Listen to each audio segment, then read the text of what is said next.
This is the film the 2013 remake should have been.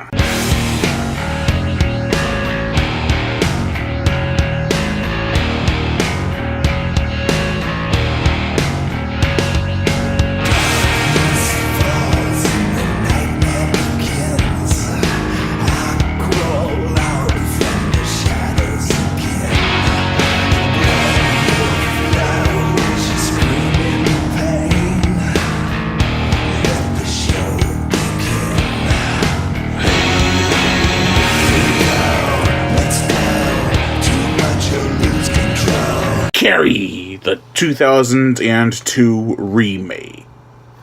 A similar attempt was done to The Shining and Salem's Lot to remake an older film as a TV miniseries. This is probably the best one. The plot, same as the original, just stretched out to 2.25 hours. Carrie is the outcast. Carrie is asked to prom. Carrie is pranked. Carrie causes mayhem. This is surprisingly well done, and different enough to not be a carbon copy and paste of the original film. There will be major spoilers in this review, so you have been warned. One aspect I loved about Carrie 1976 was that when the pig blood hits her head, that's it. She lost control and killed nearly everyone. Here she does lose control, and it didn't matter to her who she killed, but there are survivors. Some who managed to escape or hang tight until the terror ended.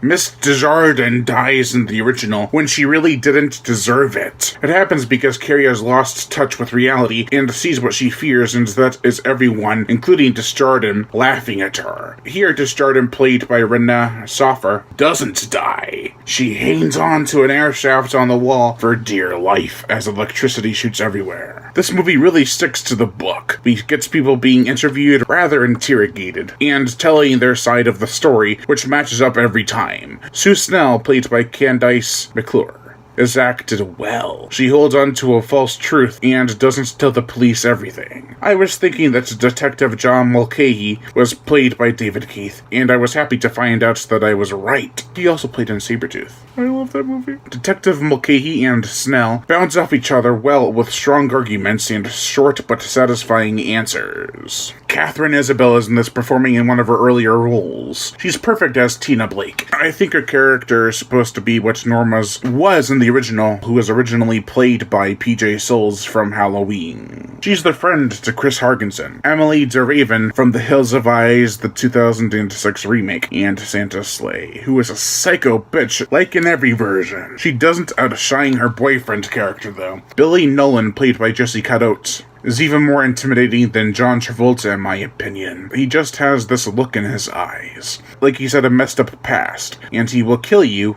if you cross him. Tommy Ross, played by Tobias Meller from Wishmaster 3 Beyond the Gates of Hell, is pretty good. I like that there is a scene where Carrie questions why he isn't going with Snell to the prom. The response is perfect, and I am glad they brought it up, unlike in the original. Carrie White, played by Angela Bettis, was timid as always, but I didn't feel like Bettis knew how significant her role was. She seemed kind of spaced out, which works in some aspects because that is how Carrie is supposed to be portrayed in the climax. Patricia Clarkson, I didn't feel was the best choice for the character of Margaret White. She just looked like someone who worshipped the good book and not like a frail and warm mother like Piper Laurie deceived.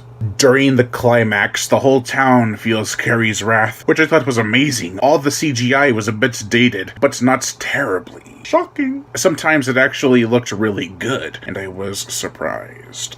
By the end, I had been convinced that it was going to be like the original book, but then a huge difference happened that I won't spoil. But it's left room for a sequel that I bet could have happened, due to how big this television event was. The gore, the effects, there wasn't much gore at all. Neither did the original have much blood, but hey, it was awesome to watch all the chaos go down. Like I just said before, the effects are surprisingly decent for an early 2000s movie. A TV movie nonetheless. I thought they were even better than the sequel to Carrie from 1999. The musical score, Laura Carpman did an amazing job with the music for this movie. It's packed with the right emotional gut punches that we definitely needed in the original Carrie. I prefer this soundtrack to the original, because the original was a bit too cartoony at parts, and wasn't always the best. Don't get me wrong, the music wasn't bad in the original. I just loved the music in this movie more. The ending scene, where Sue and a certain someone else visits a gravesite and Carrie's bath scene. The musical cues that kick on during those scenes are so saddening. After the journey we came from, it definitely felt impactful.